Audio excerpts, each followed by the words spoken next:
You're listening to international investment advisor Doug Goldstein on the Goldstein on Gelt show, the financial show where we'll talk about how you can make the most of your money. With all the confusing financial chatter bombarding you each and every day, Goldstein on Gelt will give you the practical information you want and need about living a financially stable life. Here's your host, money maven Doug Goldstein. Okay, we are back. Very happy to have back on the Goldstein on Gelt show Maestro Benjamin Zander, an American-British conductor who is the conductor of the Boston Philharmonic Orchestra, as well as a guest conductor all around the world.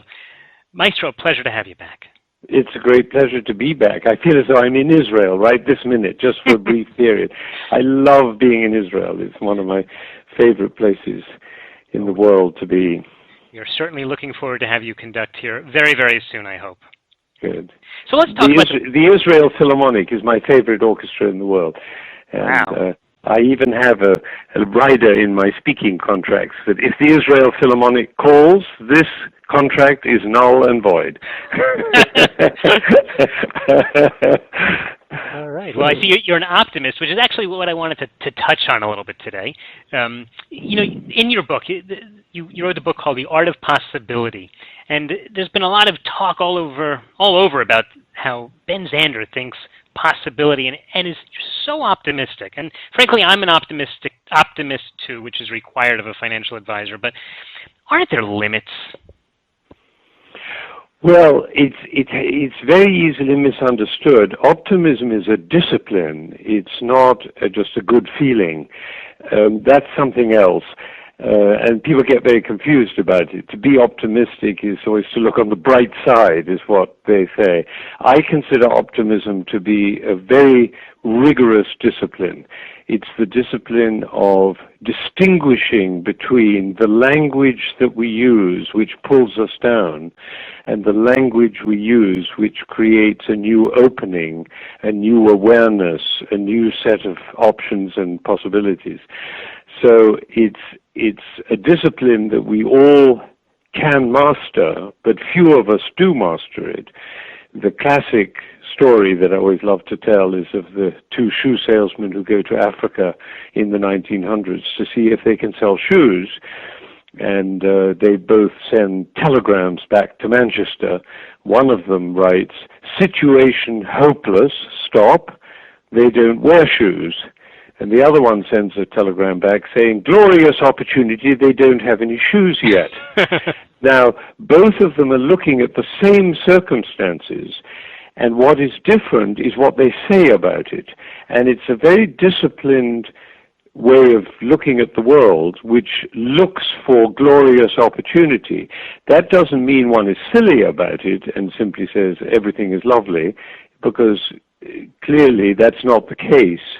And when you say there are limits, there's no limit to the possibility that one can see. And there's a really lovely story which I will tell as my favorite example of this. My father was a victim of the Holocaust. He lost everything he had, including 8 members of his family and his mother in the Holocaust in Auschwitz. And he came to England having lost his home, his belongings, his money, and his profession, since he was a lawyer in Germany. Couldn't practice that in England. Now he comes to England with 4 children. I was born in England. And then a wife, and had to support all that. And then he was interned. You know, they interned all what they call the enemy aliens in the Isle of Man. Now there he was with 2,000 men in similar circumstances. They'd lost devastating losses in their lives and tremendous fear. Hitler was in Paris, and the sense of fear, anxiety must have been absolutely overwhelming. And in fact, he said some of the inmates of that internment camp would just stare at the barbed wire fence all day in a kind of catatonic state. He looked around and he said, "There are a lot of intelligent people here. We should have a university." And so they started a university in that camp with 40 classes running regularly, 40 classes, with no books or pencils or chalkboards or any means other than human beings talking to each other.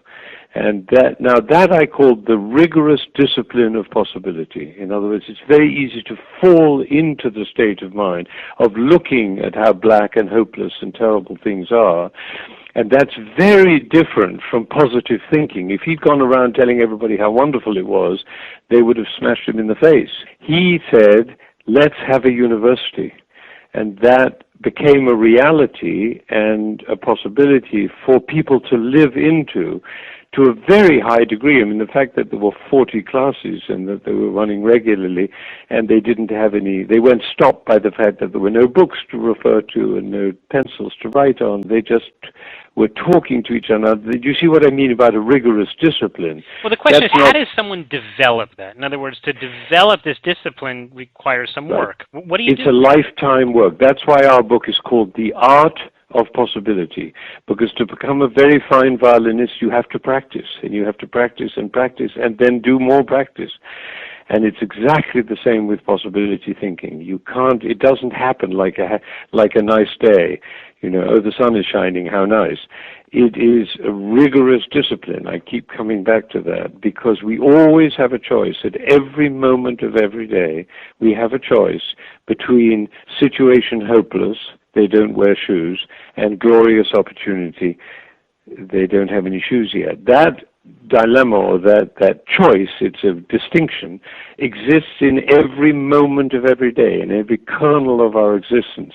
And we're constantly faced with that choice, even whether we smile at the person who's walking down the street towards us, or the way we say hello to somebody, or the way we react to news,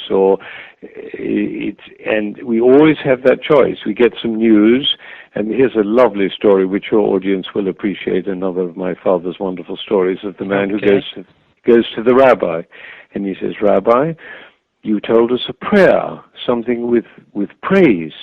And the rabbi says, yes, it goes like this. When you have some good news, you thank the Lord. And when you have some bad news, you praise the Lord. Oh, yes, that's right, Rabbi, I remember. But Rabbi, how actually do you know which is the good news and which is the bad news? And the rabbi says, you're wise, my son. So just to be on the safe side, always thank the Lord. Isn't that a nice story? Great story. It's a great story because we always make up our mind in the 24-hour news cycle that we know immediately whether something is good news or bad news, and actually we don't know. We simply don't know. It's too early to judge whether it's good news or bad news.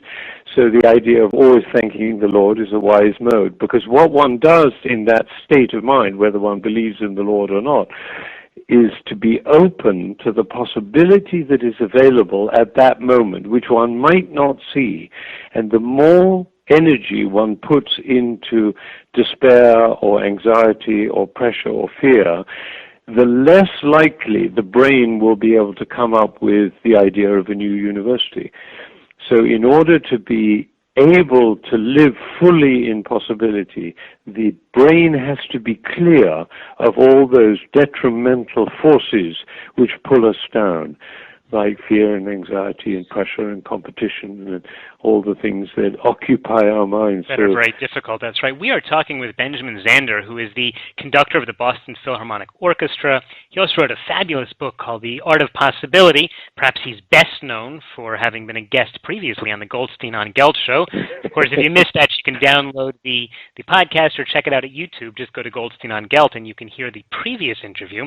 Of course, I have no memory of what I said on that occasion. Forgive me if I've said something which I already said before, but as my father used to say, I can only tell the stories that I know. Okay. You were great stories then, and there's a lot to cover now. Another thing that you talk about a great deal is success and the concern that people have with grading and grading their students, and everything has to be measured. At the end of the day, and maybe you could talk about this topic in my field. You know, my day job is that I'm a financial advisor. I help people with their investments and their financial plans and their retirement planning. There's a bottom line here, which is either you can pay the bills every month or you can't. That's a measure of success. How do I tell people, well, don't measure really that way? Well, let me take your work, first of all. Your job is not to make money. Your job is to create safety and freedom of mind and possibility for people in their old age, so that they have the freedom to enjoy their life, to fulfill their dreams, to look after their grandchildren, all those things. So that's the vision of your work. Right, right. And the means that you have towards it is you come up with strategies for enabling people to fulfill that dream. And that's very worthy and very uplifting visionary work. And that gets you up in the morning, because you know that if you're effective in doing what you do, you will provide that sense of peace of mind, which is essential for people, particularly as they get old and face illness and other limitations. So that gets you up in the morning. The thing that gets you up in the morning and gets you active is that vision that pulls you forward. You live into the vision of providing that safety and that joy to people in their later years. And that's a wonderful vision to have for your life. You then come up with competencies and strategies and methods of doing that effectively. And you get as good as you can at that, and you become an expert. And if you're very good at it, and you have an understanding of the market and how money works and so on, people will come to you more frequently because of your effectiveness in the strategies which lead to the fulfillment of your vision. Mm-hmm. Now, there is a lot of failure inevitably in that model, because the moment you have success, you have also failure. They go together like the front of the hand and the back of the hand. The trick for you is to be light-hearted about the failures, so that you can focus your attention on having more successes. And the way to be light-hearted is to say, as I always teach my students when they make a mistake, to throw their hands up in the air and say, "How fascinating." Now, the value of that, rather than the usual despair we get into, because despair, like all these other forces that bring us down, the downward spiral thinking, they clutter the mind and disable our capacities. So what we need is our full capacities, or as close to our full capacities as we human beings can get. So if you have a failure and you throw your hands up and say, "How fascinating," the next question is, what went wrong? What did I do? What can I do better the next time? And how can I learn from this experience? You're reminding me of the Winston Churchill quote, who said, "Courage is going from failure to failure without losing enthusiasm." Exactly. Beautiful. Yeah, I love that quotation from Winston Churchill. And the secret there is the enthusiasm. And if I may remind your listeners, enthusiasm, the very word enthusiasm, contains in it the word theo, which means God.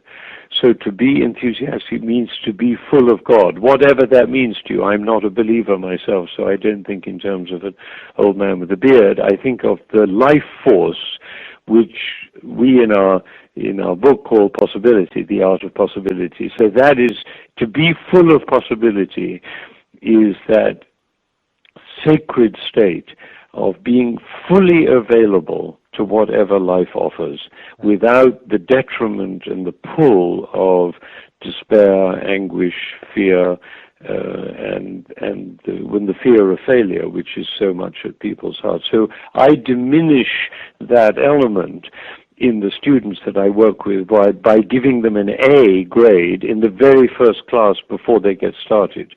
And then what I do is I ask them to write a letter in the very first 2 weeks of the year in which they describe who they will have become by the following May when the class ends. Then the person I teach is the person that they described in that letter, rather than the fearful, anxious, competitive person who I have sitting in front of me. And then the conversation between us changes. And that is something we can do to anybody.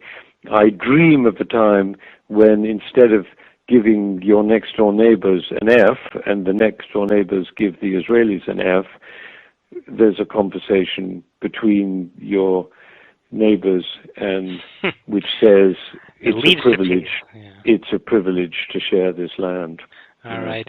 Ben, we are just about out of time. We've been talking to Ben Zander, the conductor of the Boston Philharmonic Orchestra, travels around the world. He's also the author of the best-selling book, The Art of Possibility. I should say that when you say I'm the author, I should say my partner Rosamund Zander and I co-authored the book, and that's very important because, as I always say, Rosamund is the author of the book we co-authored.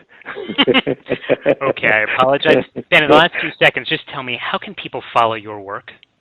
Oh, I have Facebook. I'm very involved in Facebook and with all my students, and they write in and share their thoughts and their white sheets, as I call them. On the stand of every musician, I leave a white sheet for them to communicate, and I put some of that on Facebook, and you just can go on that directly by going on benjaminzander.com.